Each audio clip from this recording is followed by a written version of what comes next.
Hello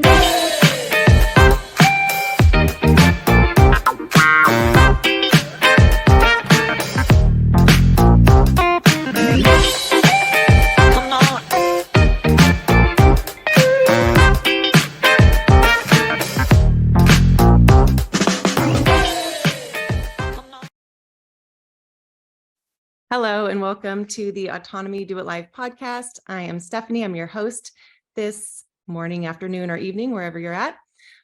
So today we're going to talk about what all goes on in between seasons of autonomy. So we just started last night, season 9 of the course, and I'm a graduate of season 6. So I've been through it twice, 2, 6, 7, 8, 3 times now. And I can't wait to go through it a 4th time because every time I go through it, I get something new out of it. And I believe this is the first time that I will have gone through a whole cycle of being involved on every part of the campus map, if you want to call it that, working for Autonomy Unlimited, and then being as involved as I can be in the community as well. So, but a lot of what goes on has to do with Autonomy Unlimited, the marketing, and then also ramping up for a new season. What are we going to change? What needs to be updated? And this time we had kind of a short deadline. I think it was like 6 weeks in between seasons, or felt like it. So Joshua is unable to be here today. He's our executive director, and he is the executive director of the marketing agency, has so many hats that he wears inside of the course Autonomy as well. And he recorded a quick little clip to get us all updated on everything that goes on in between seasons. So I'm just going to show you guys that. Make sure you guys can see that. All right, so take it away, Joshua. All right, take 2. First time, didn't have my audio on, but I'm here in Kauai, Hawaii. My wife, oh, there's some lightning. My wife just surprised me with tickets, and here we are at the start of season 9, and I'm here holding things down in Hawaii.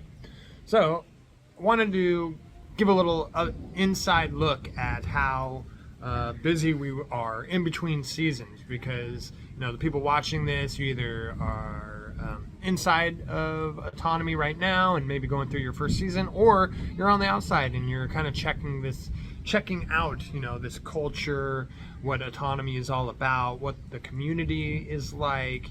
And I hope the Do It Lives are really here to give students a platform to try out their podcasting skills with the framework that we provide. So it's really easy. You kind of go with the script. Stephanie's hosting today, and I wanted to make sure that I gave her some content to play, because a lot goes down in between seasons.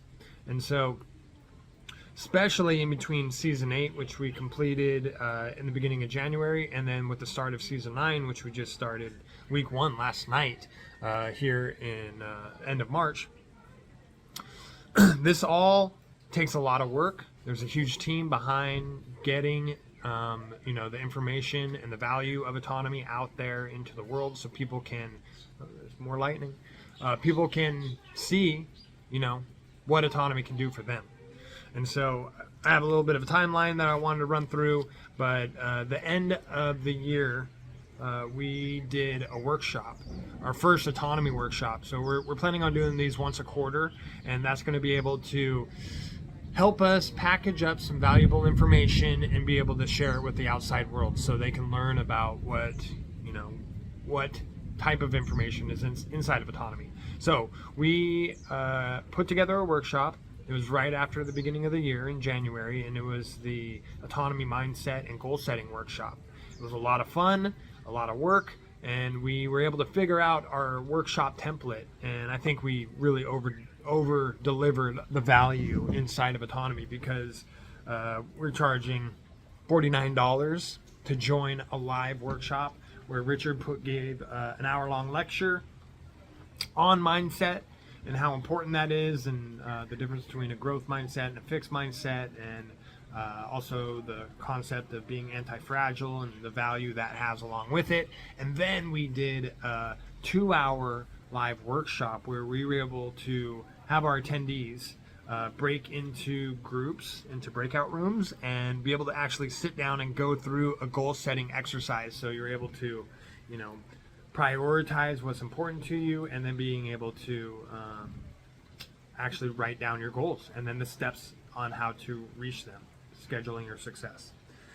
That's now a product that you get when you join Autonomy, and so we were able to we talked about those things inside of Autonomy, but they really deserved more attention, and we wanted to kind of pre-offer those concepts before joining into your first season of Autonomy, because it's really foundational to have an autonomy mindset and know how to accomplish goals. So that workshop was a huge success. We had over 800 people sign up for the workshop. Some people watched live. There was a fair amount of people that joined for the actual goal setting workshop. I think 200 people showed up live for it. So huge success. Students all helped out with the breakout rooms, with the production, with the marketing of that event. And so huge learning opportunity for all of us. And then we really got to dial in our workshop framework from here on out. So we had like I said, 800 people then joined in the Autonomy funnel. They started getting the Autonomy newsletters and being able to learn about the value in Autonomy. And then at the end of the workshop, got to hear, from Richard about why Autonomy is so valuable. So a lot of students, new students, season 9 students joined from that. And it was a huge success. A lot of fun, a lot of work, but huge success. And we weren't done there. Oh, no. We only had 9 weeks in between the end of season 8 and the beginning of season 9 to enroll as many students as we could, and we were able to exceed our expectations. We did a fantastic job with that, and I'm gonna go through all the different steps that we took as from the marketing standpoint of how we were able to gain attention and then be able to deliver the value. So next up after the Autonomy workshop was the CBDC opt-out challenge. John Bush invited Richard Grove to give a presentation for his CBD opt-out challenge, and Richard over-delivered. Fantastic presentation.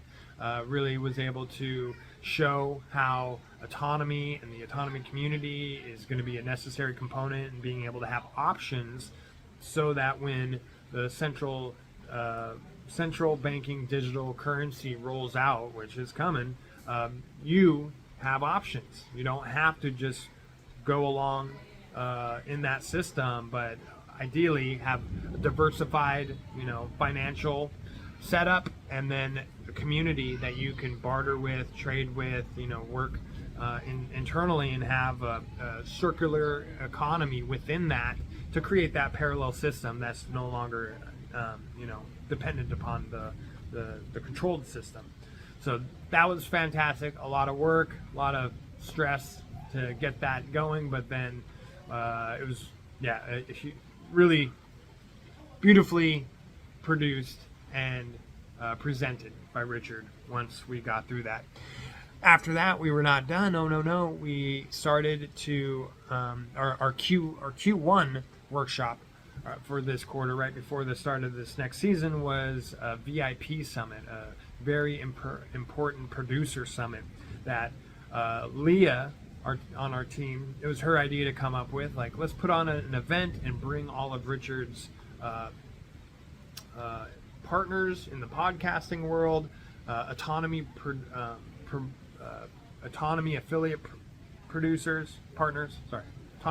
partners, people that are helping share the information of autonomy out there to their audiences. We wanted to make it really easy and give them a production of, they just show up, we record it, they have a good 15-20 minute segment with Richard talking about the importance of living an autonomous lifestyle, how they've been able to design that for themselves, and being able to go ahead and share an inside look of how they became a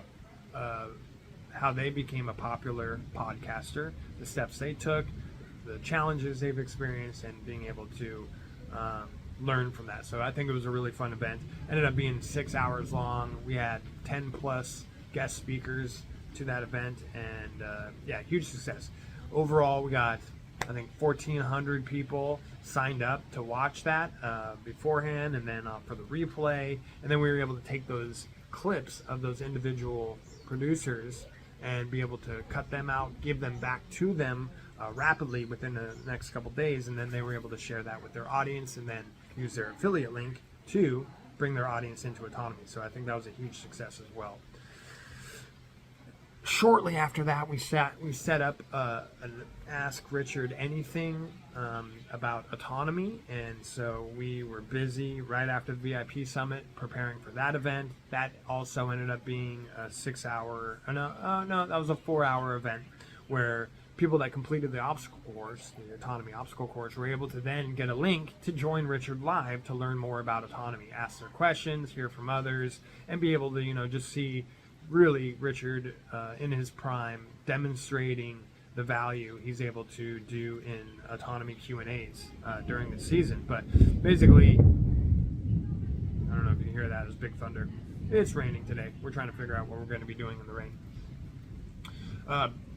But being able to see Richard demonstrate, his problem solving, his ability to take, large concepts of business building, entrepreneurship, really break it down into simple, actionable steps for people on that call. And so I know several people joined from Autonomy because they were able to, be able to talk to Richard beforehand and learning about the value of autonomy itself.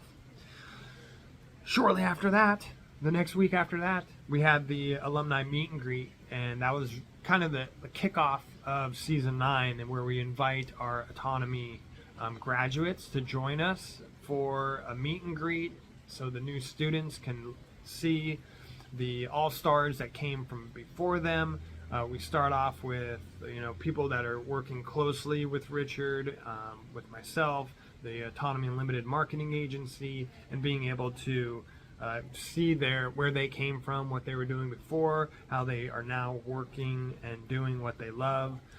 And then we also got to hear from the new autonomy leaders, graduates from last season that are now in a volunteer role and being able to help out with this current season. Got to hear their success stories. What did they learn from their first season of autonomy? What are they excited about doing next? And Stephanie has a clip of that she's going to play here shortly after this, so you can see for yourself. And then we were able to then clip those out, those success stories, and then also use those for marketing. So some of you might have gotten some of those emails, hearing those success stories. I think Phoenix was my favorite one, from tie-dye vagabond to tie-wearing, lawyer firm salesman. That's a fantastic story, so make sure you want to hear about that. And now we kicked off the start of the season with Lecture 1 last night. And this is going to be a fantastic season. We have we have masterminds in play. We have accountability coaches in play. There's going to be just so much more features that we keep adding to this great community, and more on their way. Like, we got some really big projects and services and products coming out soon that are going to, I think, blow your socks off. No matter where you're at financially, where you're at in your life, you're going to be able to get some value out of what we have cooking. So thanks, Stephanie, so much for hosting today, and let's do it live. Indeed. Okay. So he mentioned those clips that we gave to the very independent producers like Steve Poikinen, who is in season 9, which is awesome, with his son. I don't know if you guys saw him. So season 9 students, you have in your midst one of the very independent producers who puts on AM Wake Up, Slow News Day. So, even when you're at that level, there's always more that you can be learning and doing to get your offer either out to more people, or strengthen your offer, or just diversify. When I first joined Autonomy, I didn't know what really an offer meant, or what my offer could be. I was studying to be a teacher, had just gotten my certificate, and, I still want to use education and my experiences to put some offer out there for other parent educators. But I discovered there's so much more that is of need in a variety of businesses that I could do. So one of those things is interacting with those producers of freedom content, truth content, colleagues of Richard's in this realm. And that's something I've been wanting to do for a while, is get them something they can use to help, promote their affiliate link for autonomy. That's kind of like a turnkey hands-off thing that they can just plug and play. And this past 3 or 4 or 5 months, we've gotten Leah on our team, which has made that all just happen. Like, she's got so much experience working for some of these VIP producers in the industry that she's got lots of tricks up her sleeve and ways to kind of like just 10x what we're doing. So that's been great to watch the company grow and the community grow, and to be able to see like how it's done. Richard and Joshua and Lisa have let me sit in on a couple of sales calls recently where somebody's pitching them a service or some type of offer.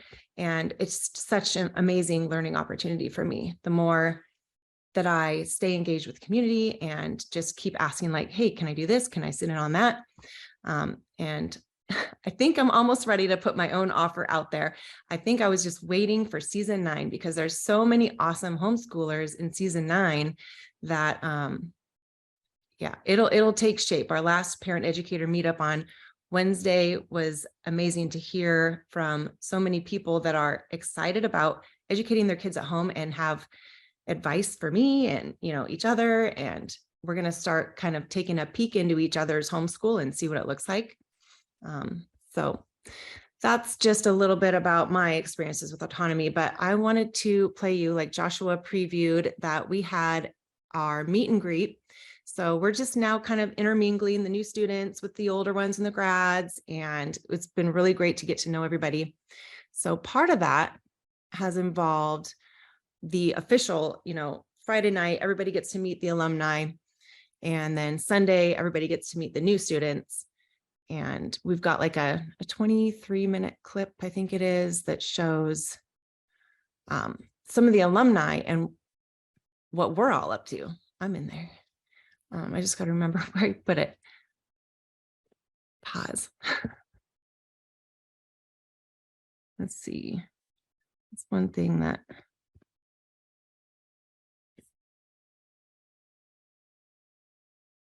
I didn't download it, did I?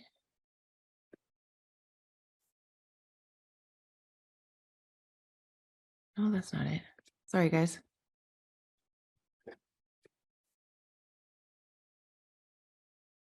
This might take a minute.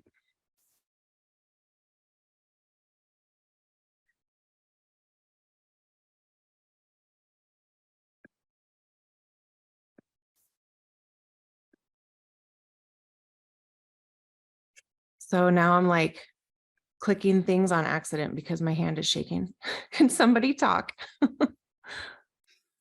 I guess I'll jump in. I've had the real wonderful experience of talking to some of the new season 9 people already, and boy, I'm really excited about season 9 because there's just some fabulous people joining, and I think the enthusiasm that I see coming from the people that are joining is tremendous. And I think, it has to do with kind of the preparation, like the mindset stuff and the stuff that we did between the seasons that I think have really kind of prepared people to be ready for the season to start. And I feel like our engagement already is like through the roof in comparison to seasons past. But I don't know. What do you think about that, Stephanie? That's a really good point because, it struck me too that people are more willing to unmute and go on their camera than they were at the very beginning of at least, my first season, season 6. And yeah, I hadn't really thought of that. They've had more prerequisites and ramps up into the course and being on Zoom in front of all these people. So I'm sure that has helped. Absolutely. Yeah. And then I think, season 8, this was the first time, our first kind of official mastermind groups. And I do think that also has been a huge success, and I foresee it being even better.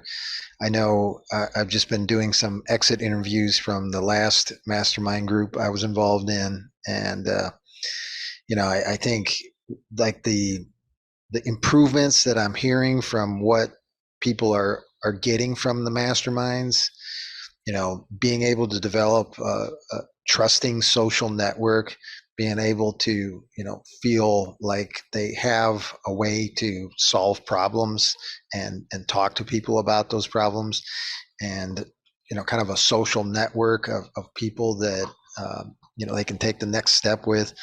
And, just some of the things, as far as the people that they can talk to, one of the comments I got was that, they felt like any of the people that were in the mastermind, they could pretty much share anything with. And I thought that was, that's truly an accomplishment, I think, especially kind of, in the online environment that we're in. Mm-hmm. I don't think you're getting that, for the most part. A lot of people are, when they're doing their business on the Zoom and all that kind of stuff, I don't believe they're getting that kind of feeling of attachment like we're getting here.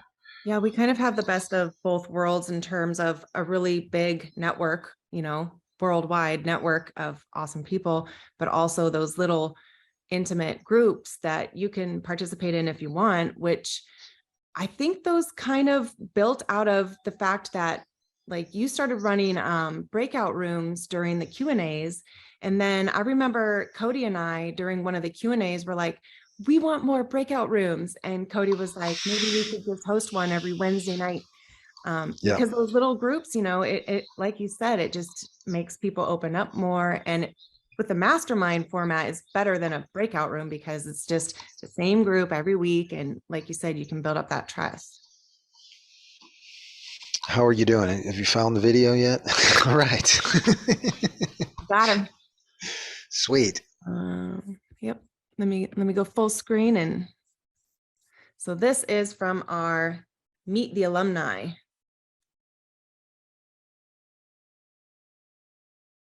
Oh, I don't hear anything.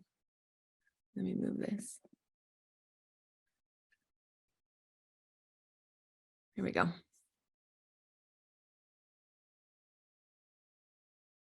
No.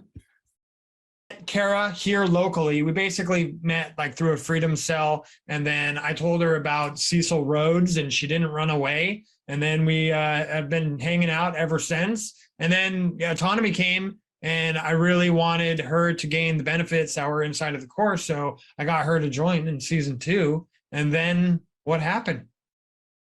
Oh man, everything transformed in my life. So prior to Autonomy, I was a breakfast waitress for 11 years. And truthfully, didn't really think I would do a whole lot else. I didn't really realize my own potential, didn't know what I was capable of. I was kind of on the outskirts of normal society, job expectations and career stuff.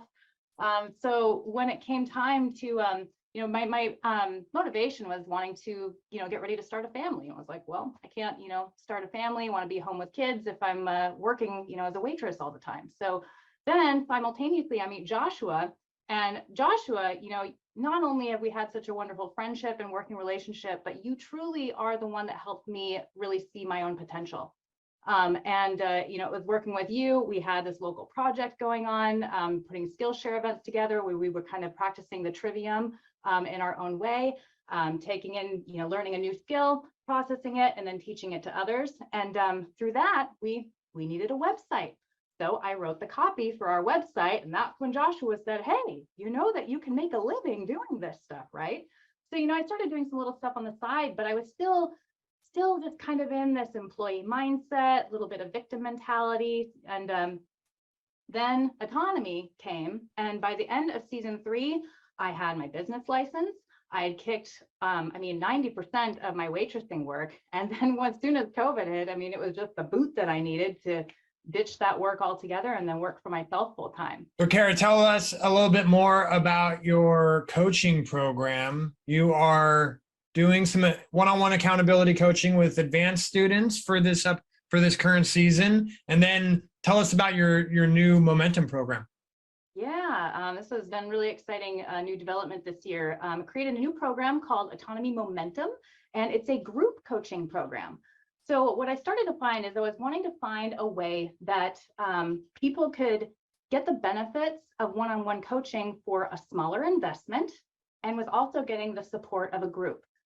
So we're in, the first run of this brand new program. Each group has about 4 people, and each week, me and one person who's in the hot seat, we do one-on-one coaching while everyone else gets to observe, and they stay unmuted. And that's because people in this group are dealing with a lot of the same challenges. They have a lot of the same goals. And so in observing someone else get that kind of coaching, it's helping them in their own life. And then aside from that, then they're getting the accountability with each other. So one thing we're really trying to do is raise the bar on what it means to be accountable. It's not enough to, show up one day and, okay, did you do what you said you were going to do? No. Okay, fine. Well, what's next? No, that's not enough. It's, what did you learn from this? What do you now know about yourself? What are you going to do differently next time? There's so much that we can learn in our failures and, in our slip ups. And so making sure that we don't pass those opportunities by so we can really learn from them. I also wanted to add in that after we did Autonomy seasons 1, 2, 3, and 4, we asked ourselves, how can we improve the course? And the answers went into R&D as accountability and masterminds. So Kara's new service, it's sold to graduates, it's sold to open market. You guys don't have any upsells. There's no more reaching in your pocket. You guys are all good. You get, if you're an advanced student, you already get accountability. Everybody gets mastermind groups. And so I just wanted to disambiguate that, but also make the point that when we decided, like, how could we improve the course? The accountability aspect is the thing that makes traction, like makes the car go. It's the whole traction in the process. Oh, weekly or bi-weekly, let's sit down, let's talk about what was in, what you said you're supposed to do, and let's see if it got done, and if not, why, and all these sort of things, and learn these things about yourself. So you don't need accountability meetings forever. But I remember going through them for, I don't know, 6 or 8 months 30 years ago, and they made all the difference, because once you know how to do that thing for yourself, you don't always need the training wheels. But I realize there's a lot of people who go through autonomy and either, don't pedal afterwards. They think 12 weeks, that's it, right? The accountability helps you keep pedaling between seasons, take another season, improve yourself again, shine, polish, refine, add new aspects, make new connections, all these sort of things go on. But the accountability keeps that engaged. It's been so symbiotic. And I think the greatest blessing that I've gotten over this last year with this new path is being able to give back to the community in this way. Yes, of course, it's a new service as I'm building a business, but to be able to give back to this community that has given me so much it's so rewarding. And Kara, before we let you go, I won't let you off so easily. What was one of your biggest struggles over the last 7 seasons? Scarcity mindset, definitely.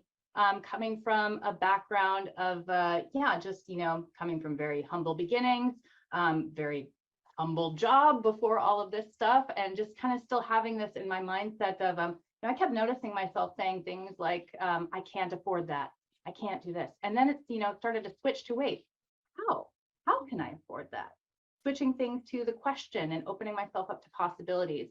And that, seemingly small thing has had such a ripple effect in everything else in my life.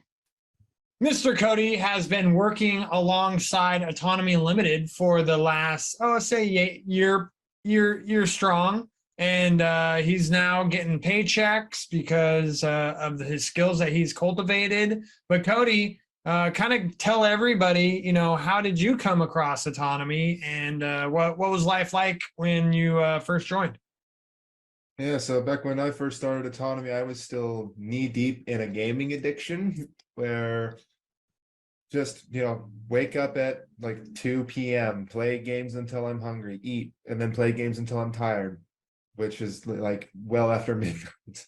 And mom has watched Grand Theft World for the longest time, and she eventually went, "Hey, there's this thing called autonomy where people, figure out how to, encourage their best selves with a community of people to help you along the way." And I started looking at the obstacle course and went, "Huh, this could help me get out of this stick in the mud I've been stuck in ever since I quit the 9 to 5 that was just eating me alive." And just got started with it. And when I left in season 6, I had strong aspirations of, starting, a little real estate photography business, but hadn't quite gotten enough of the pieces that I needed on that board to really get going with it. And right back into gaming addiction. When season 7 came back in, I came back in, both feet forward, were ready to take steps. And by like week 3 or 4, I was doing the edits for autonomy behind the scenes. And by the end of that, it was habit. I was part of the team. Now I'd gotten another paid work to do. By the time I got into season 8, I was already rolling, getting that ball rolling. And now I do regular edits for Grand Theft World. I do the streaming for Grand Theft World. That computer's over there. And my big item is also the fiction novel that I've been writing, without the autonomy community, really inspiring, giving that time, seeing the value in things. My book wouldn't have taken off nearly as much as it has, and it's been kept going by having a place to, post it and having weekly meetings with somebody from autonomy to keep the inspiration going.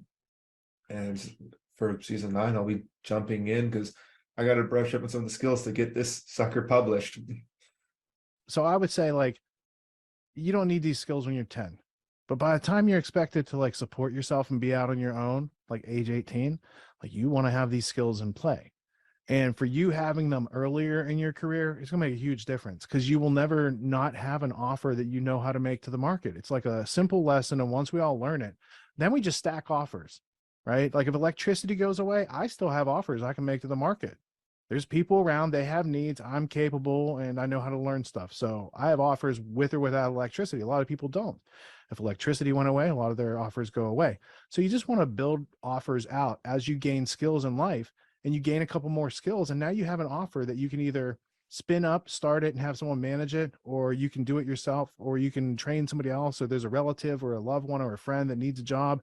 You could spool up businesses as you go through life, much as people rack up, binge moments on Netflix. It's all just what we do with our time. And if you have a better idea of what to do with your time, you're going to be better off. Most people don't have those better ideas to start from.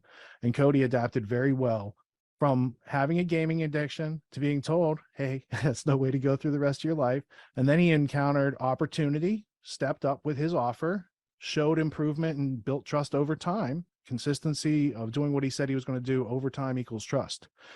Then he opened himself up to, oh, here's a specialty thing I can do. Here's a regular thing I can do. Here's something that happens twice a week I can do. Here's another, I can work on my book in the background. And it's a someday maybe revenue source, but now he has revenue coming in from other skills that he has time and wherewithal to work on these things.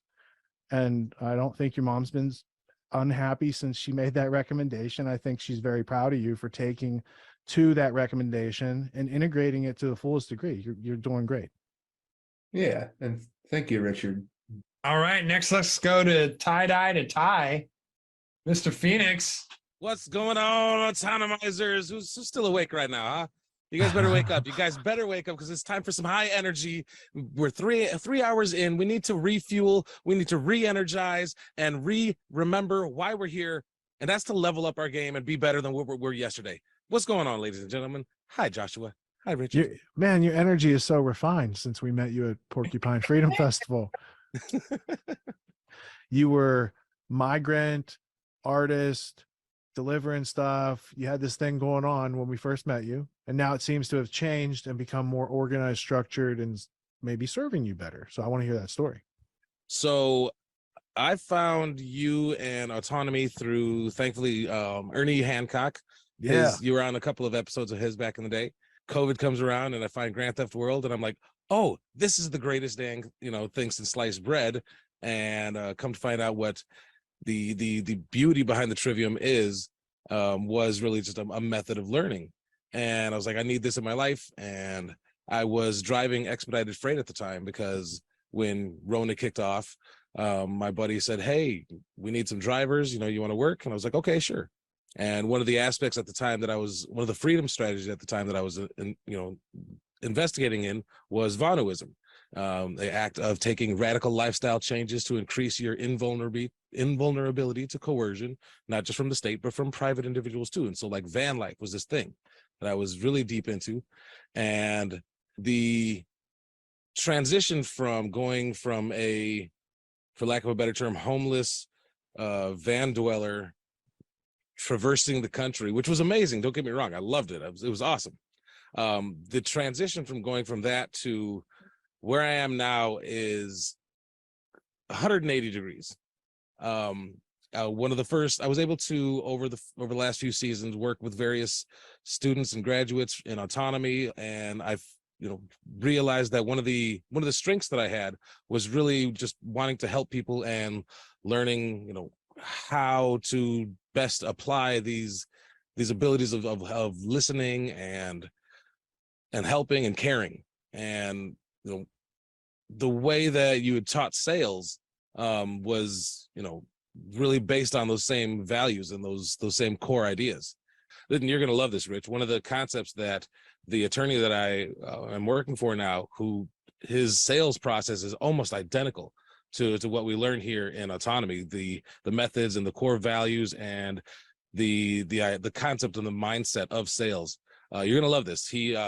One of the things that you want to solve in sales is anxiety and fear, and a lot of that is represented by the rubber band. It's called dynamic tension. I don't know if you're familiar with this one, Rich. The concept of dynamic tension. This is your anxiety, right? And you want to get rid of the anxiety, and you can just quit when it gets hard, and it just snaps, right? And there's no more tension, but there's no more challenge either. So the goal is removing that anxiety, and it's just incremental little steps to get rid of that dynamic tension. And that's one of the methods of the mindset that you really will pick up through autonomy is, it's fail forward, fail faster, fail earlier. And so throughout autonomy, I've gone from, living in my van to now having realigned what my actual goals and values are. And I'm actually considering buying a home and getting some stability in my life, which will lock down my schedule so I can actually go back to producing more content. They've had two other sales individuals in this firm. One of them left. I'm not sure what happened, but that's this most recent one. She went off to law school. So I'm literally the only salesperson there. So I'm developing their entire sales program moving forward. And my goal, they've got two offices. My goal is to open up the second office once it's ready and train an entire sales staff to sell the way we teach here on Autonomy. The artist known as Phoenix Aurora has evolved. My first goal for that is selling the firm on autonomy. Every new hire should go through autonomy. That's my opinion. Now I just got to build that offer. Well, I appreciate that confidence and that competence. They go together, don't they? Most certainly. Thank you, gentlemen. I had the pleasure of working with Elise on a client's project, and she was on that team. And so I became aware of her, and then I forget how I finally reached out to you. Actually, I reached out to you because I was talking to our mutual friend client, and I was in this place where I was in a life insurance sales position, and I was really bored and didn't really like it. A lot of waiting around, and so I was doing my side gig, which was basically working for that one client, doing like lead page, landing page, sales funnels, all the back end tech stuff that I was doing in her business before. And I was like, I want more work. So she told me, or I was asking her, like, do you know of anyone who needs some work? And she was like, yes, Joshua said he was looking for some help. And I was like, okay, great. And then I reached out to you, and you're like, yeah, but you got to go through the obstacle course first. And I was just like, oh my God, I don't even know what any of this is. Like, I don't want to do this, but I'll do it. No, I'll clarify that. So I needed skills. Elise had those skills. So I reached out to her, but I also wanted to only be working with a team that had a shared culture. So Yeah. I made an offer to Elise. Yeah. How about we do a trade? You gain all these skills inside of this course, and then we can work together, right? Fully, for the past few months, I've been fully independent, and I never would have thought that I would be confident enough to do that, or like, yeah, would like ever take that leap, because I'm very like a comfort, like stability kind of person. So just like coming out of that scarcity mindset and being like, okay, like it's okay, you have something to offer, like you're learning how to just like make sales less big of a deal. Because I feel like in all the sales jobs I've had in the past, it's like hit your numbers, do well, like and there's this person telling you like if you don't hit your numbers comparatively to these other people, you're failing. And I really hate that, because I'm like, well, I'm doing better. And you know, it's just like this whole pressure system that you don't want to be cooked in. And anyway, so recently I've gotten the opportunity to like grow more within Autonomy and do the copywriting, and actually got to work on a whole copywriting research project, which was really fun. I really like research, and it really ties into like other things that I've been learning in another course that I'm doing. And just with like the skills that I'm learning in both courses at the same time, it's just been amazing for my business and for my confidence like in the world. And I don't know, it's just been really fun too. So, and I appreciate Joshua, Kara, everybody in the team. Yeah. Congratulations. Yeah. Because had he said, take the obstacle course, and you're like, I don't want to do that, and had you continued talking yourself out of it without knowing what you were talking yourself out of, how's the independence feel now? Good, scary. You know, like I can do it, but also like I've only scratched the surface, and I continue to like be learning. And sometimes it's hard to be learning and also like providing money for yourself. So it's like, how do I find that balance? But it's fun, you know, it's at least not dull, and I have my time, like control of my time. Yeah, it's a different skill set. If you work in a insurance industry, you might have salary and commission, and if you don't hit your numbers, they can like, you know, cut your territory or they let you go. But when you're working for yourself, you don't have there's no one to make excuses to. Like, you know, so like if that ends all that, there's no more fake sick days, all these other things that might have gone on in corporate world, like they don't exist over here. But if you can do this over here for yourself, you can definitely go back into that world and do it better than you were doing before also. So it strengthens you in whichever path you want to go, because a lot of people's paths go back and forth, and sometimes you know, simultaneous. They've got a job and a side hustle and a second job or whatever, you know, spinning up other businesses and other opportunities. So congratulations on taking Joshua's challenge. Stephanie is another local gal that I also met through. Unpause that one. So I'm just going to tell you guys a little bit about my impressions of those.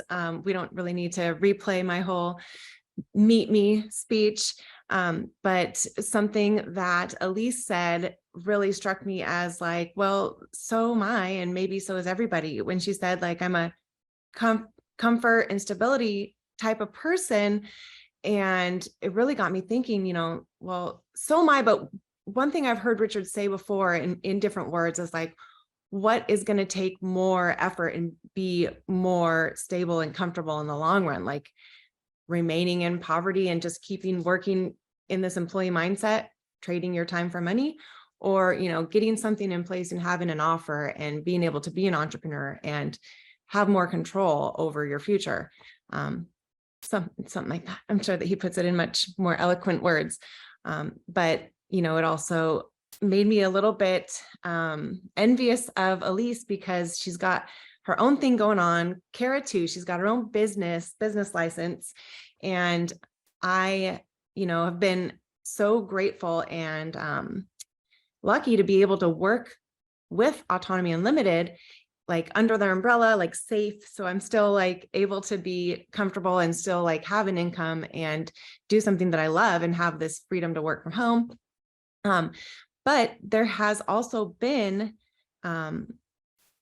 generosity and gentle nudges from the exec team on, you could make your own firm. You could make your own media relations firm. And, Richard's even said, like, now that you've made that connection, you could do this for them. You could do their booking. You could do all this. And, it's just so generous because like those are Richard's connections. These are people that, he's formed relationships with and that I'm just starting to, but the fact that, they're willing to share that with me and let me go out on my own with some of these relationships. I might, but I also might just want to focus more on like my homeschool course that I've been talking about. So in the meantime, I'm just so grateful to be able to work for Autonomy Unlimited, and wanted to know if anybody else wanted to share about their impressions from Kara or what Cody said. He said he's seen a 180-degree turn in his life. We went through season 6 together. I've seen that in Cody too. See a couple people unmuted. So if you do want to share, just shout out. But if not, I'll get another clip ready for us. I'll shout out. Sweet. I was really inspired because this is Hannah. I have my video off because I'm in my car. I was really inspired by Kara because I've also had a conference call with her in the past. And it is amazing how there is so much abundance around us. There is so much possibility, but how that just not believing in yourself and realizing that you can. I know it's such a simple thing that we can all think that we know, but then when we actually apply it, it's like, no, we really can. And this whole collaboration with everybody is just an incredible thing. And so she's just really inspired me to just continue to make right choices and that we can do whatever it is we put our minds to. Yeah, she's a great coach. So whoever gets to be in her group program is one lucky duck.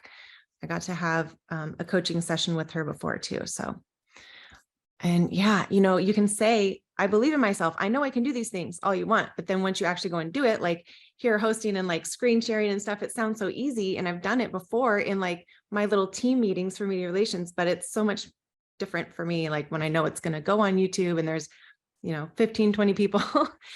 But yeah, so yeah, I totally hear what you're saying. It's different when you actually go and do it and prove to yourself that you can do these things, which actually cues up this clip of Richard really well. So one thing that Joshua shared during his little intro clip was that we had an AMA. And this is the first time that we've like recorded it and kept it in the obstacle course. And one of the questions that somebody asked in there was like, what does success look like in autonomy? And I really loved the answer that Richard gave. He answered in the apophatic, which is a word that a few months ago I had to look up. I kept hearing Richard say it and Tony say it. But let me just let Richard speak for himself here on what success looks like inside of autonomy. Oh, did I do that wrong? All right, so there's an excellent question. I'm going to answer it in the apophatic, and here's my example. Freedom is the absence of slavery. So I'll use the negative to define the positive. So freedom will be the absence of slavery. In this course, I won't define what success is because I think it's different and unique for just about everyone that goes through. But failure is ubiquitous. It looks the same. And it's you quitting on yourself and not getting the value out of this investment, which then sullies your ability to grow in the future. And it says, oh, I'm not, we've all got a course we've paid for in the past and not taken full advantage of. Raise your hand, right? Yeah. You know what course I took full advantage of? The one I paid 12 grand for, Sabri Subi's course. When you put that much money into something, you show up, you put it in your calendar, you go through it 2 or 3 times, you delegate. Joshua and I delegated, I don't know, there's probably 20 different people involved in manifesting that whole curriculum into reality where it pays for itself over and over. So now you know what it takes to actually start something and finish something for yourself. And then you just scale up those activities over time. So learning how to do something this season where you follow through and get the actual results. So you're going to have to start something and it's going to be like, yeah, I'm starting this thing. And then you're going to get like the benefit and then it's going to get hard and you're going into the learning curve. where you want to feel sorry for yourself and quit right here at the trough. But if you learn to hang in, you get the results and the benefits. And then once you know that about yourself, what it takes to go the whole way without quitting on yourself, you can do that for anything throughout life for the rest of your life. But most people never learn that lesson, and they go through life quitting on themselves in various instances all over the place. Then they think incorrectly that they are a failure, right? Because you're only a failure if you become demoralized and quit on yourself. That's it. If you're not doing that, you're succeeding, because this world is not it's not a super easy place to exist in. There are trials, tribulations, unknowns, tragedies, good things that happen too, right? And the world is a beautiful place, and most people are awesome people. But there's a couple of people out there that mean us ill, and maybe we should recognize how to insulate and keep ourselves separate from intervening with their causalities, right? You can't do any of these things if you don't learn how to not quit on yourself. So that's why I said the apophatic, the negative. So the failure is quitting, and you have to learn how to not quit on yourself, because we're all well-versed in quitting on ourselves at some point in our journey, right? And it's not deciding halfway that the goal's not worth it, or we changed our minds, or we have new information. That's okay. But where it's like, I'm going to take a $500 course on copywriting, or what was the last course I signed up for? I signed up for some hockey coaching course because I used to do hockey coaching. So I'm like, hey, let me refresh these skills. Those emails blew through my inbox. I never even looked at them, even though I have interest. I didn't have time set aside to do that activity in my schedule, because it's like a hobby someday, maybe, but my kid's learning to skate. So I thought, anyway, that's an example of, I didn't have much invested in it. It was like a free online course. It was a lead magnet, right? So I didn't pay any attention to it. If I had paid for the ice time and the instructor and the things, I'd have shown up for it. So there's a difference in, when we try to get the things for free, we get what comes with free results. Maybe not a lot, maybe something.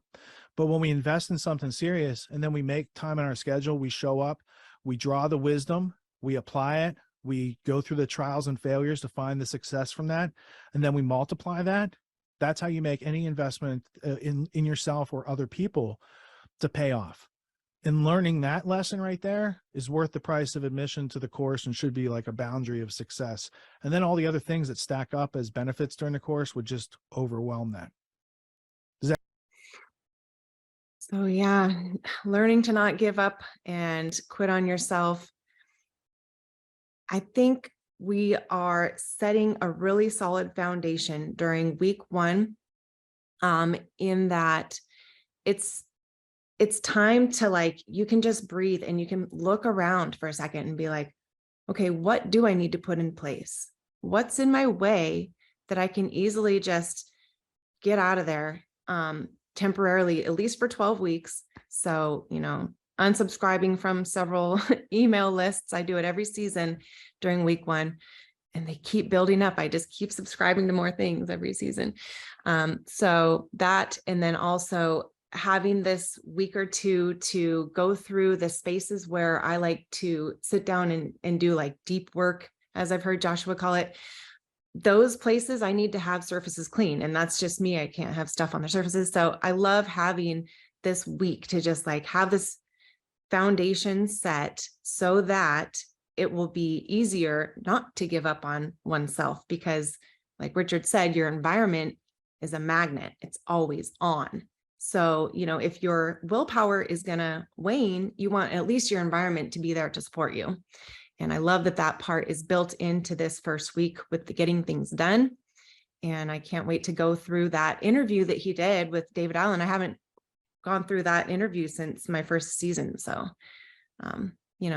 every season I've gone through, I participate at different levels and with different parts of the course. And there's still more, I haven't really been able to participate in all of Mike's offerings. Mike, you're all over the place. He's got, his course that he's making and his leadership meetings that he does. And what is the one that tomorrow that you do? Is it called Toastmasters? Yeah, a ton of toasters is tomorrow. Yeah. Yeah, So that's the public speaking one. And what time is that at? 9 a.m. Eastern? Let's see. I think it's 10 a.m. Eastern. Okay. Okay, that's not too early. I guess I could do 7 a.m.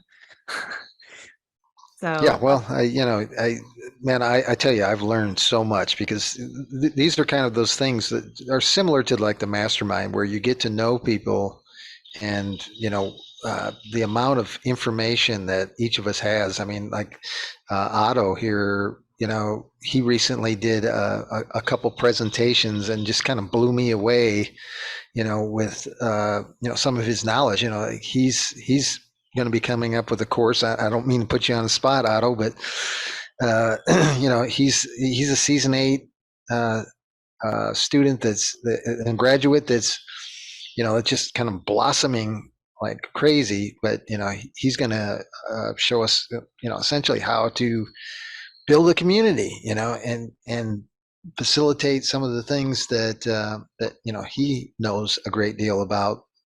But I got to see that presentation in Autonotosters, that first version of what his idea was, and that over the years I've had so many ideas that were put together in a presentation for Autonotosters that have then come full circle, like recommended a book, and in every case it's always improved my life in some way. And I don't mix words when I say that in the past few years I've learned the most I've ever learned in my whole life. And you think when you're a child, when you're learning how to walk and talk and all that kind of stuff, you're learning quite a bit. But honestly, I feel like we're rivaling that with autonomy, and I do feel it's really up to you how much you want to learn and how many people you want to interact with and how much expertise you want to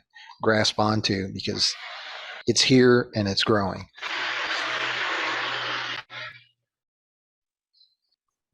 Hassan, did you want to add something? I can't tell if I think he's got his phone in his pocket. Yeah, so it's also an opportunity to find places you can provide value, which can be something that you can either use to build your skills up for a future offer, job, career, entrepreneur, course, whatever. The more networking that you do here, the better. So like the video of us alumni introducing ourselves, that all had to be edited together. Somebody has to do all of that. And before, I think it was probably around season 5 or 6, there's so much of Richard's content just getting lost to ether. Like it's still there, but it's not, it wasn't getting captured in like shorts or little clips and previews. And so the more people that we get added to our network, the more that we're able to help, Richard's content reach more eyes. And then also more people find a skill that they can use to support themselves. Hassan, did you want to contribute?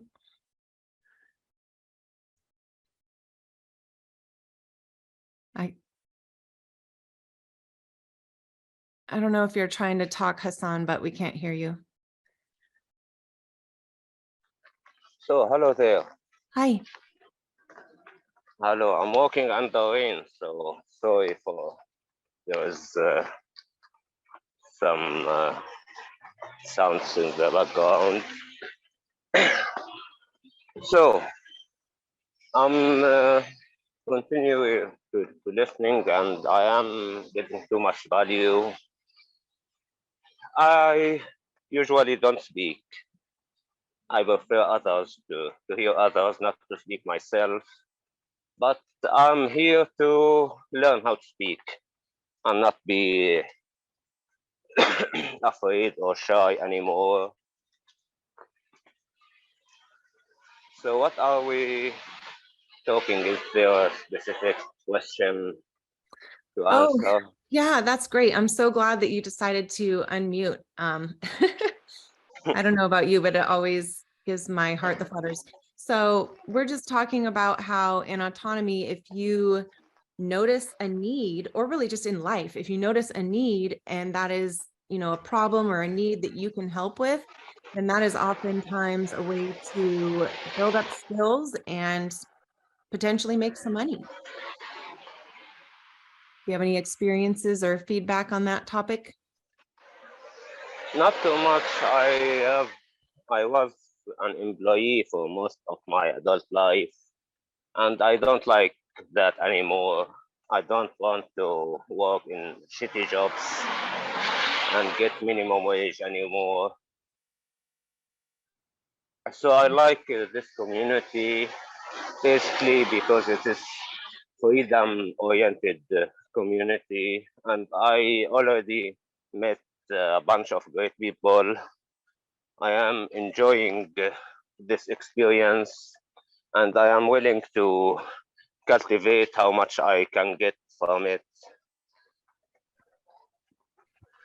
So, What was in that word matter of you said? helping, What was the word you just used? Your what? I'm How willing much? to cultivate. Oh, cultivate.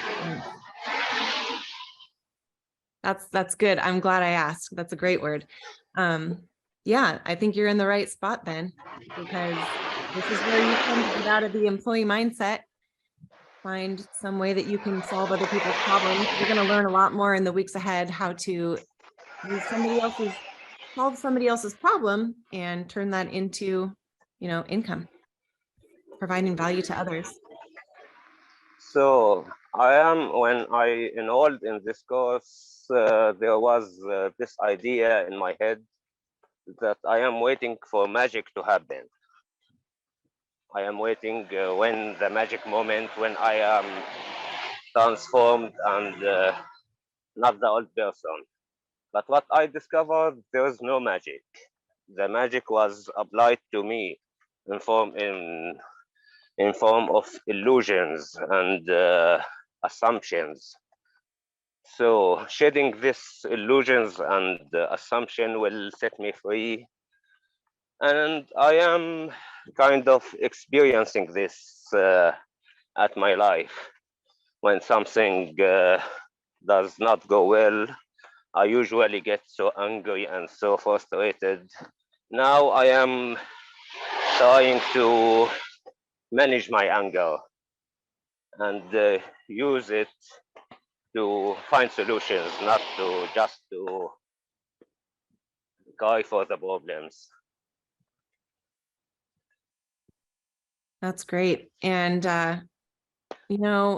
I often do feel like there were like magical moments, especially in the one-on-one interviews or small groups, or like listening to other people ask Richard questions during the Q&A.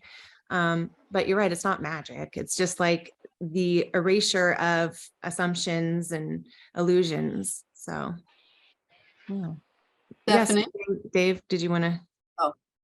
Yes, I would like to speak to Hassan about the magic. Magic can come in many ways. It can come in what gets revealed, and it can come in what remains hidden until the right timing. So I'm going to suggest that the magic is happening, even if it comes in a form that you don't anticipate. So I'm inspired by everyone that I've listened to, everyone that I've touched any kind of touched in any way. And I love hearing what you said also, Hassan. So don't give up on the magic. It's the space that's holding all of us. Thank you. I'd like to address that also. I think it's like being starved for years, and finally you have enough nutrition for yourself, to heal things. It's like this environment and the activities to do, they all are providing something that we've been missing. And so I think the magic happens when you realize you made a big leap, because it's going to happen. It's because you're finally getting the nutrients that your soul needs, your brain, your emotions. You're in an environment that's healthy, and I'm excited for the future. And you don't go right to the fruit. This autonomy is the composting. This is the soil, the rich soil, so we can grow something wonderful. And yeah, we could really dig into this metaphor. there it is. Well, yeah, it's kind of like when somebody asked Richard in the AMA, what does success look like in autonomy? He's like, I can't define that because for everybody it's different. You know, we're all going to have our own fruit, but that rich soil underneath is going to be, you don't give up on yourself. That's what success looks like. And so wherever you go with that, it's going to be awesome and it's going to be magical. And it keeps changing, you know, it keeps fitting every new student body that comes through and rolls through here and adds their own magic. We have, you know, like Kara's doing the group coaching now. We've got accountability, we've got the mastermind groups. And as people keep coming in and asking for this or needing this, and it's just, you recognize a need. And then the autonomy crew comes through with, oh, you know what we could provide for that, because they honestly care about everybody in this group finding their offer. Because as Richard often says, like with freedom comes entrepreneurship. They need to go together. You know, it's how we win as humanity.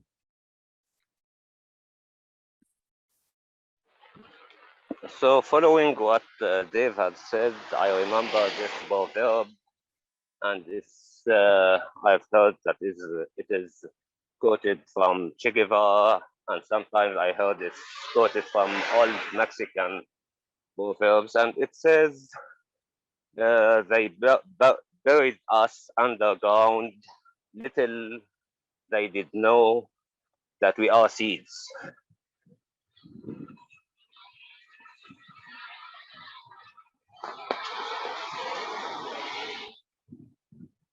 I'm searching that up because I've heard that one before too. On the origins of they tried to bury us. They didn't know we were seeds. After the families belong together protest this weekend. This is from 2018. I don't know, but I'm going to post that in class chat because I like that.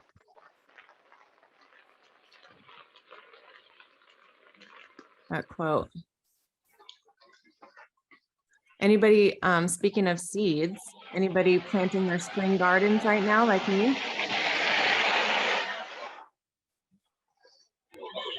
I am. I know you are. Those little, I remember seeing you did a video or two about the health corn, eating the green bombs or whatever they were. Yeah, well, I grow a lot of greens, and I'm still getting leaves off of the greens that I used for that video. So they keep growing. You know, in the store, you see them and it looks like they just pulled the whole plant out of the ground, but you can just cut off the leaves you want and leave the rest to keep growing. And I just put in cilantro and parsley and a bunch of squash. Seeds or starts? I bought plants because had a bunch of chaos at my house, so I didn't get my seeds started. I am planting seeds, like I planted carrot seeds. I like planting them from seed, and you know, there's seeds out there, but you never know how they're going to do because of rain. Yeah, lack thereof. So yeah, that's true. But yeah, I'm excited. I've got twice as many beds now, so I have more room for the squash to trail all over. Yeah, so Chris made a few videos, 2 or 3. I just made one. Oh, I thought you had one was going to be on water, but I lost my book on water. Oh no, I think it was the same video. I think you like polished it up or something. That's yeah, I did too. Yeah. And you have a cinder block garden, so it's like super affordable. And I don't know if we have an interest group in the forum about like food freedom or gardening. We might, I think we do. I think I've posted it in there. But I think I could repost it. Yeah, you should repost that because it's great inspiration for how easy and inexpensive it can be to grow your own food.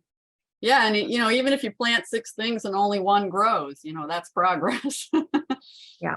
And the kale keeps coming back every year. You don't have to do anything. Yep, it will reseed if you let it. My mom's trying some different stuff this year, and we do most of the gardening at my mom's because she lives out of town and they have like a little piece of property out there. So we do the work out there.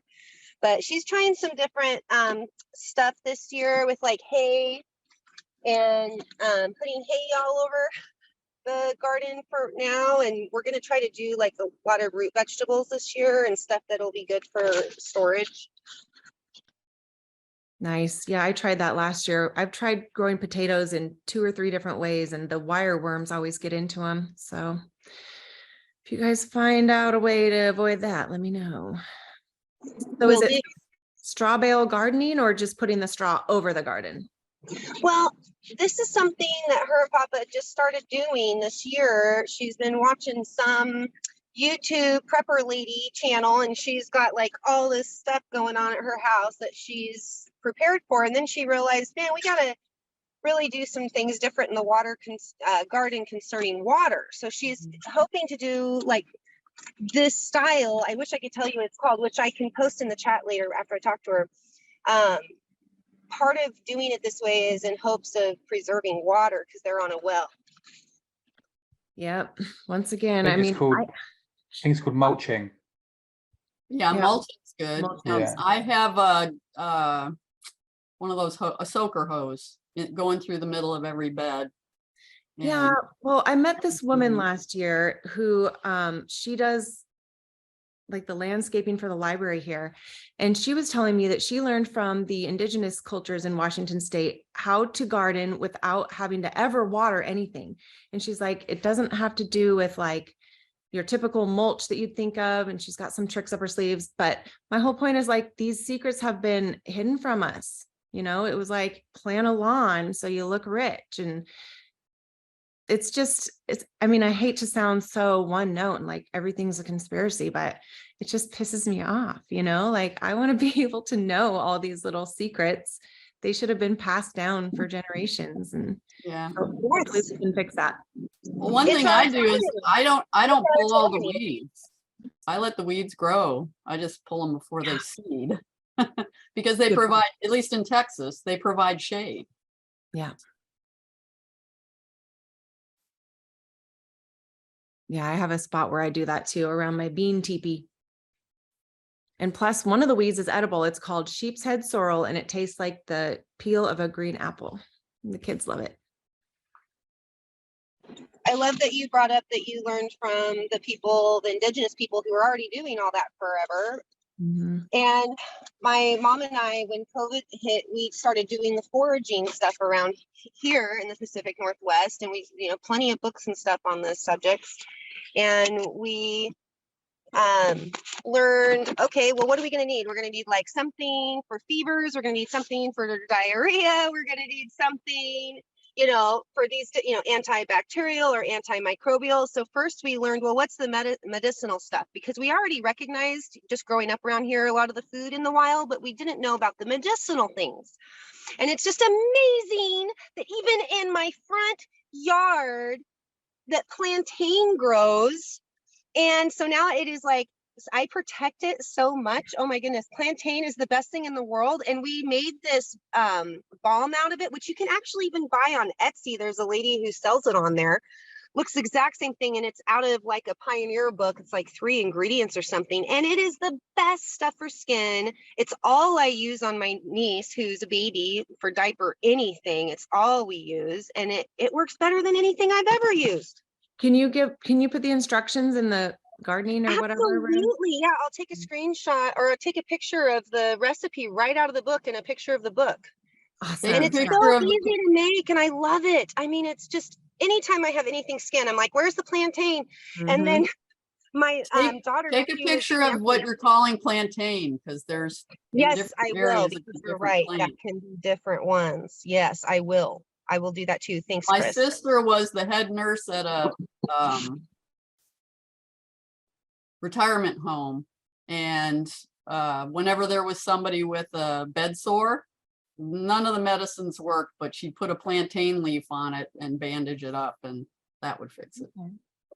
Nice. Yeah, I had my husband steer around the plantain on the edge of the grass last summer, all summer. I think he got a little annoyed with that. I put little sticks protecting it, like, don't mow this down. And then there's also this little purple flower that you can use. It's called All Heal, and I've never used it for anything. It's also called Self Heal. But yeah, there's so much that can be used out there. But we're like way off topic now. So if anybody wanted to add anything else about like what goes on in the beginning of the course, season 9, what has your first week, official week been like? What did you think of the lecture? Like what stood out to you from week 1's lecture last night?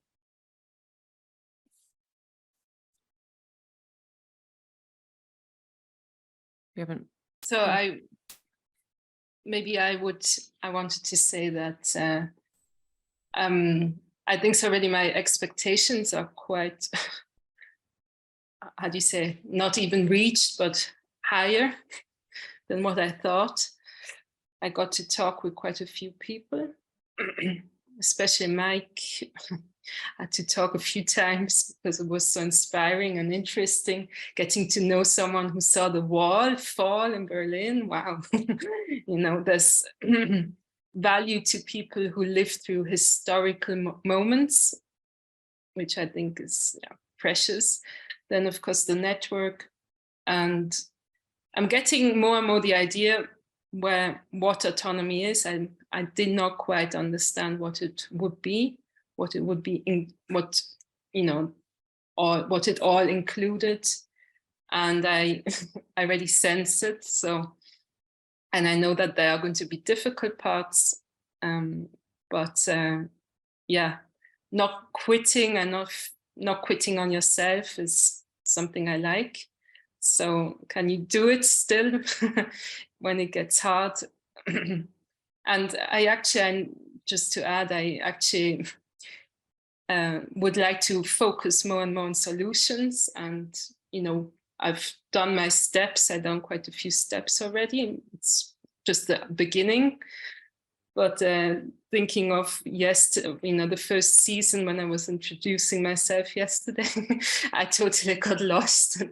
Like what all happened. And yeah, for me, it's also healing a bit of the trauma of the last few years and not forgetting, but also releasing it, because I haven't spoken so much about it. And once you start speaking, you know, the vivid memories come up, but that will fade off with a while. And I want to more and more speak about the solutions and the now and the future picture.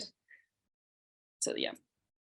That's awesome. I'm glad that you've had a chance to interact with a few people and have interviews. When I went through my first season, we didn't do any interviews until week 3. And then last season, people were like jumping in like, okay, what can we do? What can we do? Give us something to do. And so we're like, okay, here, do this, like have this early, I guess. And now it's just a thing. Like people are just starting their interviews and doing interview after interview, like during the first week. So that's really exciting. That's, you know, that's a great jumpstart for you, because that probably is a huge part of why you're able to get a better sense of just how high the bar is and what all you can be exposed to and accomplish in here. Because I didn't have a very clear idea of what autonomy was either when I went into it. It's kind of hard to describe. Like, I feel like any way that I describe it just doesn't describe it, you know?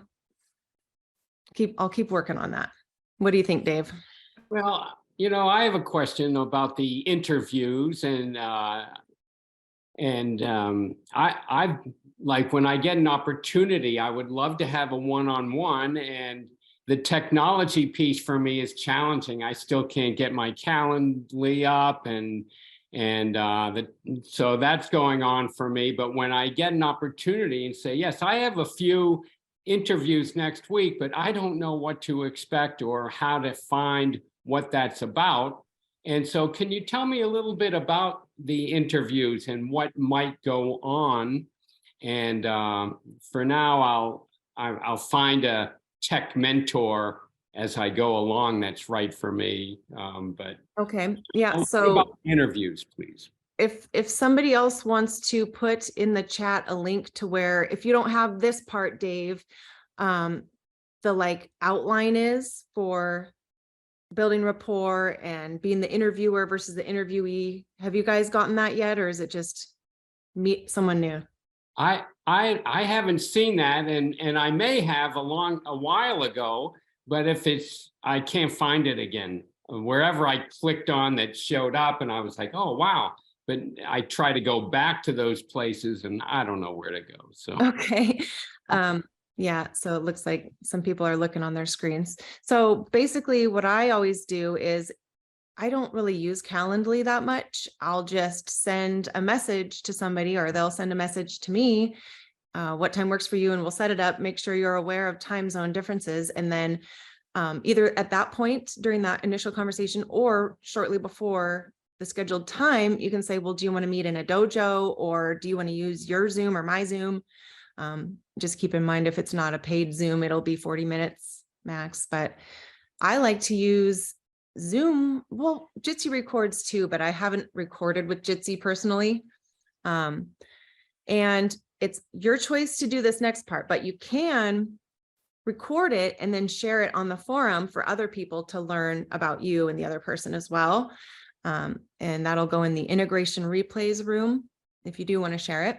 That's not something we did during season 6, really. We just met each other, had our interviews and our integration exercises, and it was all just gone after that. But what a great learning opportunity, you know, to be able to witness somebody else's interview. well, So, I mean, I don't know if that answers your question, but.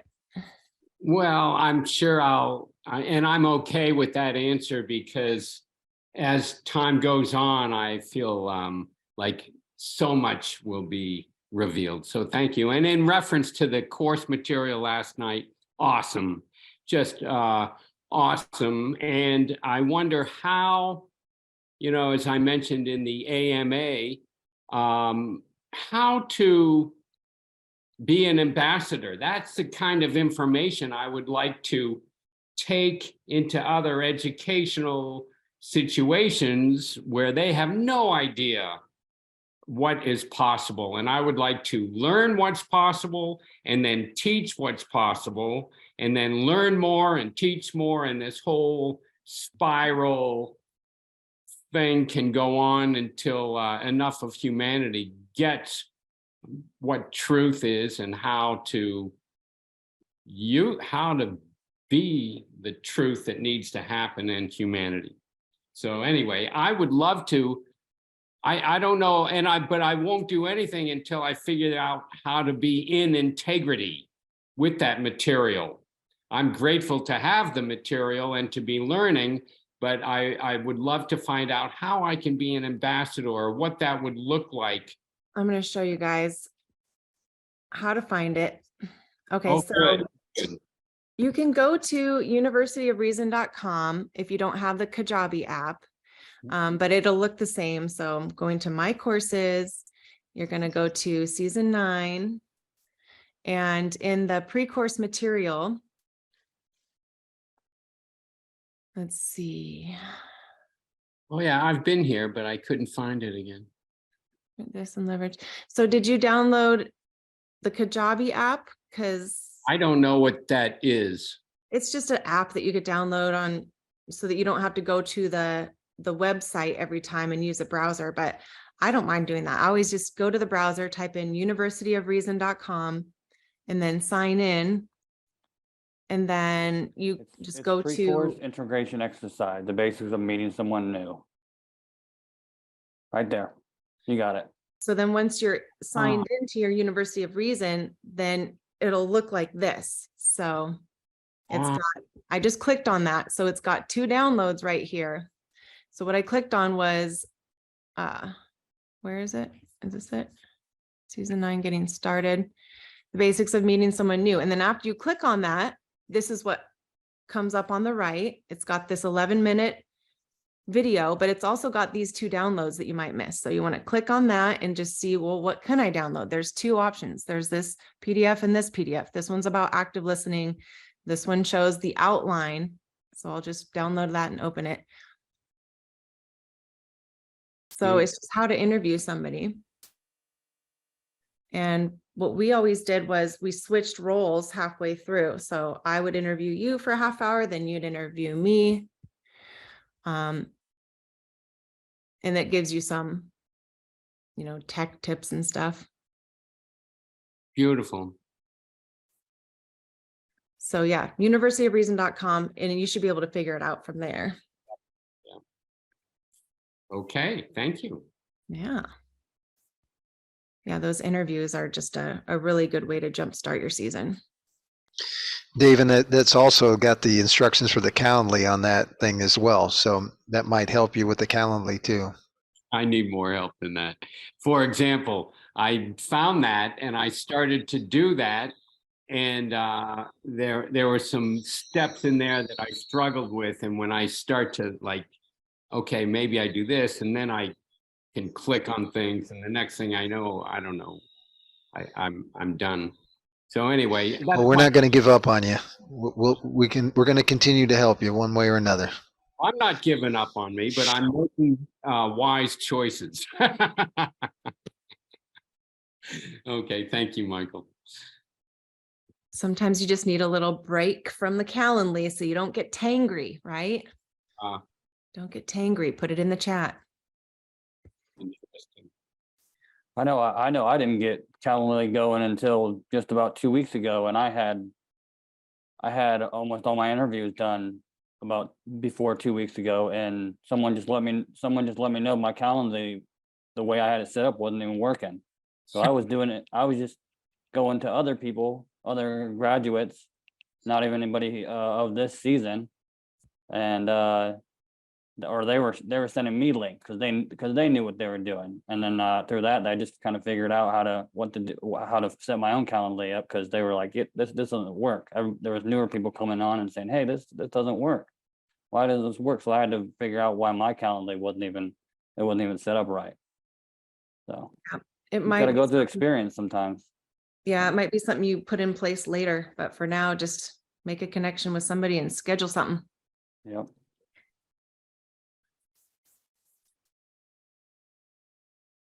This is a meaningful pause in case anybody wants to join in. Otto, do you want to tell us about your course, Forming Communities, or Otto? Yeah. Finish, brother. Yeah, it's just disconnected, quite inconvenient. But yeah, like Michael was saying in the previously, like I've been joining the AUTONOMY Toasters meeting, and I would encourage anyone to come there. It's a great place to learn presentation skills and just talk it to the camera. And that's what I've been doing, kind of, I guess, in preparation for launching the course. And like Michael was saying, I gave a presentation last Sunday, and my intention was to upload it to the forum, but there was a technical difficulty and the quality was not too good for the slides. So then my plan now is to remake that at some point and then upload it. But yeah, at least now I can take into account all the feedback I got from the other members, so I can improve that presentation and remake it later. So, and to answer the question, Stefan, yeah, I'm working on a course about community building, which is specifically about online community building and what needs to happen, like what are the principles and the theory to get people engaged, and why it is important, and how it could be utilized, especially for freedom communities, but it is also for any type of business. Like we are all in Autonomy, so Autonomy is a very community-run organization, and we can all see the benefit of having the community. So that's what I'm all about, and trying to learn more and to spread that body of knowledge through the course. And it's going to be free for all the Autonomy students. I see Samantha's eyes lighting up, somebody who's focused on solutions, like that's what I immediately thought of, as all the people who are focused on solutions, then adding your piece of community building, that's just going to make it explode. That's beautiful. I'm really glad. And you've got experience, you're not just some guy who wants to talk about something they like. You've got a lot of experience in this, right?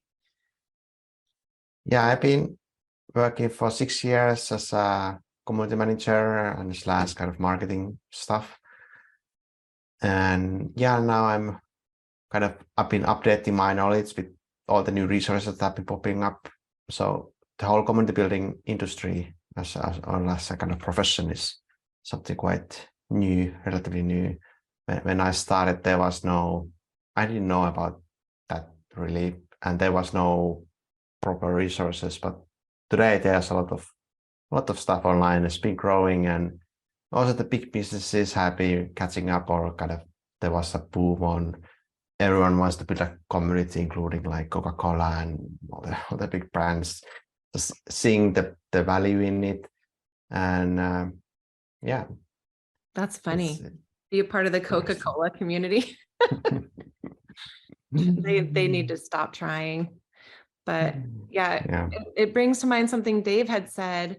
I don't remember what meeting we were in, Dave, about how the jobs in the future are not going to be the same jobs that are right now. I never knew community building was even a thing.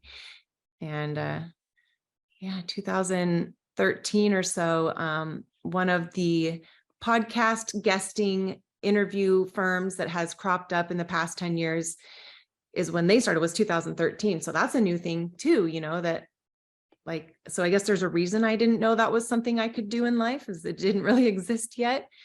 But yeah, we get to form it. So that's exciting. We get to form the future. What else are we going to make? Yeah. Eyes lit up because I'm actually hoping to see Otto maybe soon, if it works out, and then maybe get some valuable inputs. Nice. Do you guys have an interview scheduled? Nice. We have, yeah. And also Samantha is organizing or part of some sort of Switzerland event I'm looking to learn more about. So that seems great that here now in season 9, it seems like there's plenty of people in EU. And my hopes has also been that we could organize some sort of a European meetup here sometime this year. And yeah, it's gonna be great to connect. And that's awesome. Yeah, I think there's 12, 13. Hannah, you said you're in the Pacific Northwest. Dave, you are, right? Yes, I am. Now, you used to be. Oregon. Okay, it's not too far.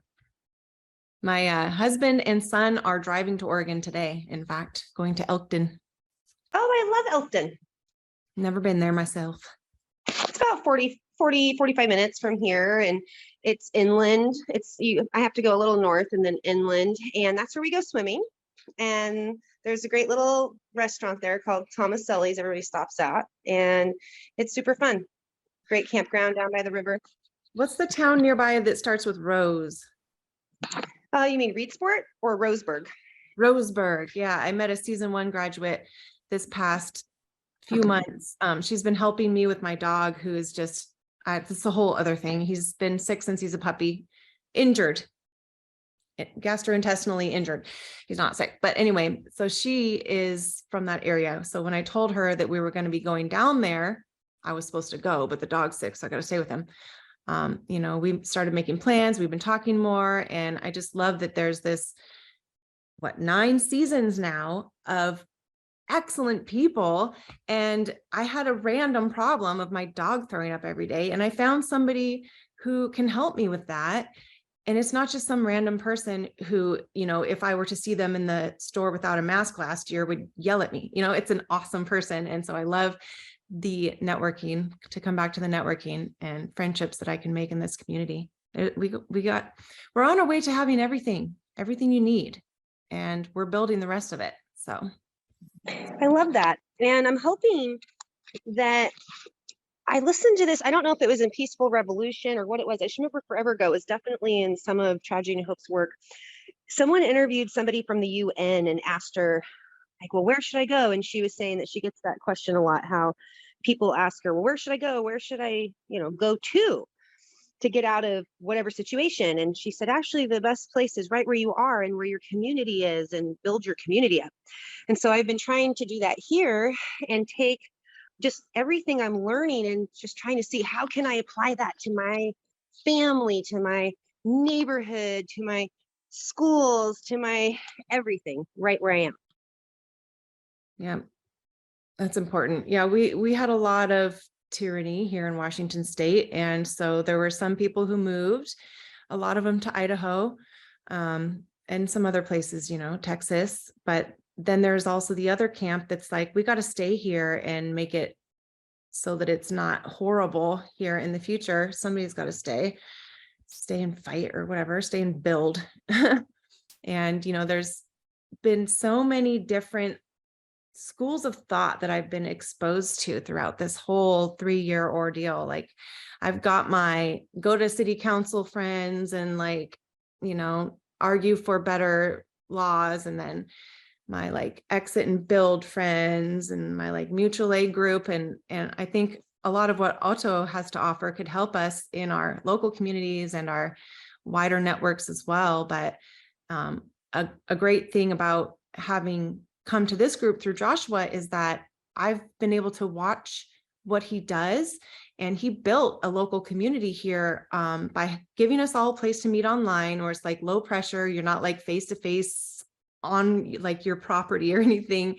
And we all have like a Discord group, and we would first just like share memes and like invite our friends in, and then start having potlucks. And, you know, there's so much more to it that I would love to learn. I'm really looking forward to your course, Otto, to find out what all else goes into it, because there's so much that goes into it to keep it active, keep it positive, keep it as focused as you probably want or need it to be, but not too focused, so that people don't feel alienated if that's not their thing. But yeah, it's a beautiful thing that obviously Richard and Joshua are both very skilled at. So it's one more thing you can just kind of learn by watching around here. And by just Yeah, stepping out and being empowered, like you all, so everybody I talk to, it's like being empowered, because whether it's relating to you or hearing your wisdom. And just with this stargazing thing that I decided to get started, I've already learned so much by just getting out there and talking to people. Hey, where can we have this stargazing party? You know, how can we make it accessible? How can we keep it free? How can, you know, and now here we are, we got a thing going with the local college where you're going to be able to have a space even if it's rainy or foggy. But we had to have the first 2 times be canceled because of weather to be able to then go, hey, we need to have this solution. Could you be our solution? You know, and it's just, it's not a sprint. It's like relationship building. Hey, this is what we're doing in the community. We wanted to let you guys know. Hey, we've had to cancel a couple of times. Think we could do it here. You know, and just working with people, talking. It's hard to reach out there. You don't know if they're going to tell you no. You don't know if you're going to hit up against a wall. But just here I'm learning by talking to you and listening to you guys speak up and ask your questions, that's what I need to keep doing right where I am too, I guess is what I'm saying. What a fun thing to organize around stargazing. I might have to do that in my community. There used to be so many more reasons to, here I go again. You know, there was like the Granges and all these community groups, and, you know, families were stronger, and it's all on purpose. We're being torn apart. So I think I might have to implement that in my community too, at least with the local like homeschool friends, because I do have a few that are really into stargazing. And it's so easy to do, and it doesn't cost a lot, and it's wonderful because it doesn't matter what your background is or what your political beliefs are or anything, because we can all look at the stars together. I love it. No, I think so. It's also just starting to cultivate something. So, you know, you just have to be you and one follower. There's this thing of the first follower. I don't know if you saw that episode. Yeah. So, you know, you start cultivating, you're maybe just 2 and you do it. And because you're doing it, it generates this, you know, people feel maybe attracted. You know, you tell someone about, and then maybe someone else joins. I mean, this is how we started events here. I mean, at the beginning, it was an illegal Christmas party, you know, and it went off to be, you know, 40, 50 people from around the world coming. So it's quite interesting if you just start doing stuff as small as it is, I think so just generates a momentum. If you believe in it, if you like doing it, just do it, and yeah, people will follow. That's exactly how it is. Like Samantha said, like you're supposed to start small and grow organically, and that's how you build a community. So you did it right. And it's interesting because people have asked me, who's doing it? And I say, well, my friend Dan and I are hosting it. Yeah, and who else? Well, we are. Oh, well, how are you doing that? And that's why I want to learn more and more about what am I going to get it wrong? PMAs, what is it? PMA. You can, yep. And like learn about this stuff. I just want to keep learning, because then who knows what will come out of it. But it's like, hey, anyone can do this. And it's like, well, you're a single mom with 3 kids, and I don't think your income's very much. And I don't know, do you have a bachelor's degree or a master's degree, or how are you doing this? Who gave you permission to do this? And it's like, you don't need permission to do it. You can just do it. Or like, who are you associated with? What political party? Who's bankrolling this? No, it's just people. We're just doing and it. And then they're like, how are you bankrolling it? And it's like, hey, PDFs. I don't have to keep printing every time I have to reschedule, and just working with the people in the community. Like, they do ask those questions. And it's like, well, this is what I had to do. I had to talk to people. I had to call people. Oh, and who knows what will be co-created. You know what helps sometimes? To not answer the question, but pose the question back. Not feel obliged to answer. Sometimes it has this odd thing of falling into a trap. It happens to me often. A question posed, and by answering it, you're like participating in that worldview. I'm also trying it sometimes, but to just, should I be affiliated with a political party to be stargazing? And, the other one would be like, oh. Good question. Yeah, I was like, well, what question could I feed back?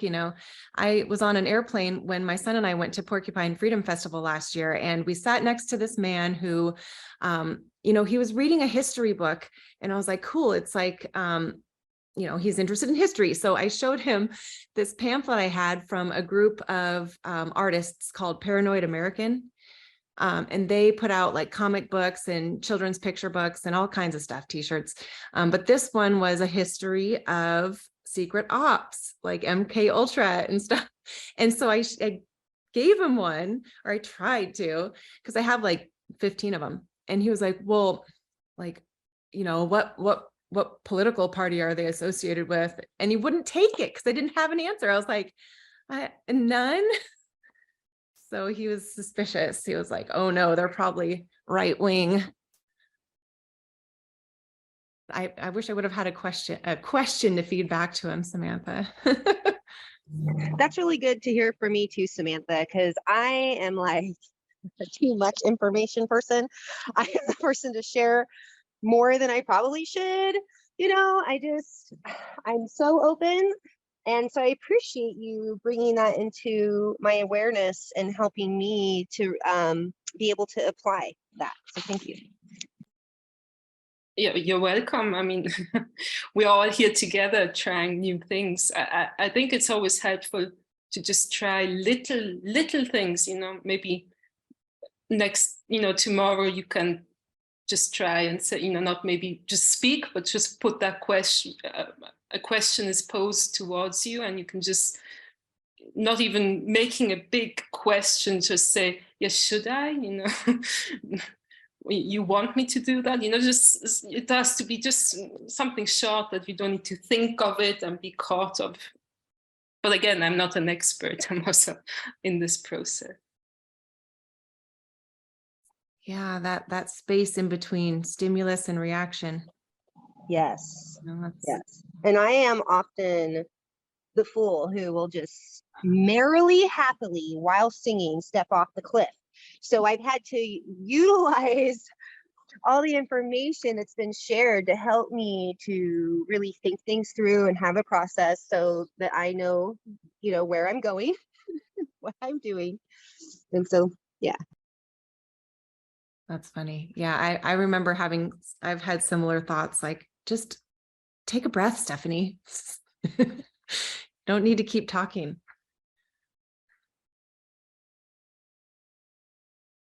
And Hannah, just because of the going off the cliff and being the fool, that is actually, I think, sometimes a strength misunderstood, because you're trying to maybe take something for the team, making it maybe awkward, you be the one who does something just so to deflect from to make maybe others feel better. Just my 2 cents thing. So I think it's a strength, which you could maybe, sorry, I'm going to take again a step back, not to say, I just wanted to say that it's not to phrase it as something negative. Yeah, that's beautiful. And not seen as negative at all. Thank you so much. Not make too many assumptions here. I want to show you guys this meme that I got from Benny Wills's Meme Monday newsletter. What you thought rebellion looks like and what it actually looks like. These solutions that we're building. I just did shift select and opened a bunch of them. They're not all that great, but this one, the water is fine in Ohio. And then this one's a little dark. You are never alone on the internet. It's all these 3-letter agencies there with you, sharing the moment.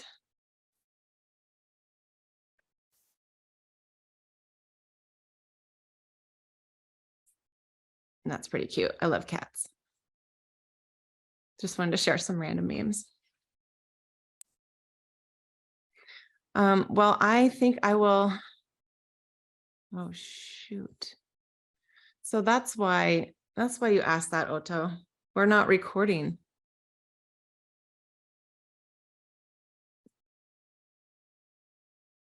Oh, yes, it is. Oh, okay. Yeah, my screen's saying it is, yeah. Okay, I looked for the button in the wrong spot and I freaked out. I was like, no, Do It Live is supposed to be recorded. It is. Okay. But anyway, I think I'll just pause or stop the recording and then we can, am I supposed to play music first at the end? Yeah, okay. I'll do that again. Well, thank you so much for joining me, you guys. This has been really enjoyable, especially once I calm down. Thank you, Stephanie. Thank you for hosting. Nice work. Yeah, thank you so much. We wouldn't have it if you didn't do it. My pleasure. Yeah, thanks, Stephanie. If I've that video that Samantha was talking about, I don't know if anyone's seen it or not. I'm sure some of you have. The first follower, I put it on the group chat. It's good. You should check it out. Oh, awesome. Yeah, I want to see that. I texted my mom to shoot me.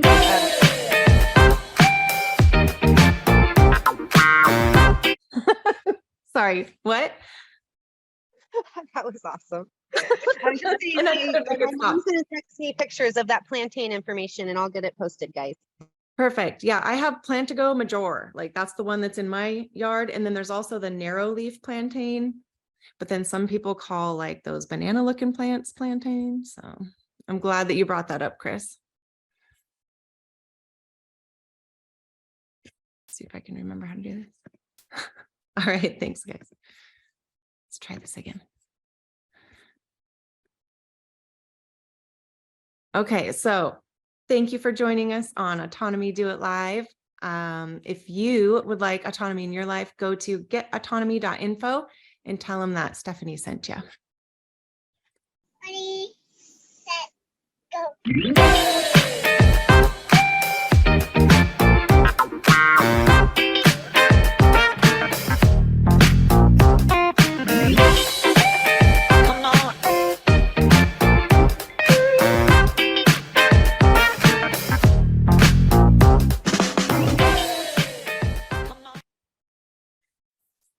All right, and we are